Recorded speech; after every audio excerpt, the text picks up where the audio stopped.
মনছে মনছে জুবিন দাক কোনোদিন লগ নাপাওঁ। ককাৰ লগত বহি সাধু শুনি বৰ ভাল পাইছিল আপুনি। জংকীৰ লগত উমলি বালিঘৰ সাজি সাজি দেউতাৰ মাৰ হাতত ধৰি ধৰি বৰাক নৈ পাৰে পাৰে প্ৰকৃতিৰ নীৰৱ প্ৰশ্নবোৰ কিয় বা কৰিছিল দেউতাক। ল'ৰালিতেই কোনে মাতিছিল গল্ডি বুলি।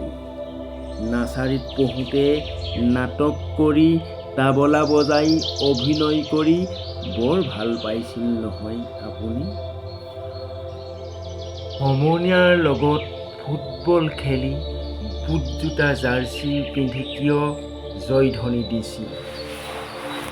এপলক মা ঘৰত নাথাকিলে আনৰ মহিলাক মা বুলি কিয় মাতিছিল।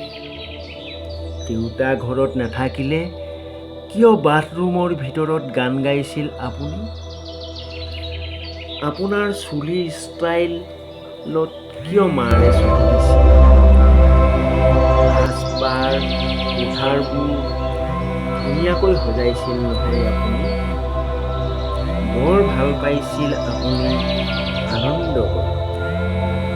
কিয় ভাত কম খাইছিল আপুনি।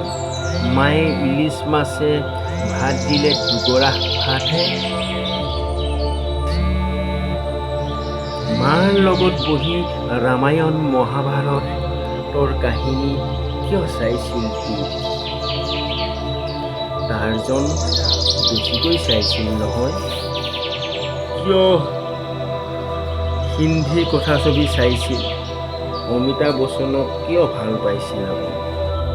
প্ৰকৃতিৰ বুকুত মায়ে ৰোৱা ফুটবলৰ টাবত আপুনি কিয় পানী দিছিল। শাৰী শাৰী গছৰ পুলিৰ মাজত পাইন পুলিটোক কিয় ভাল পাইছিল আপুনি।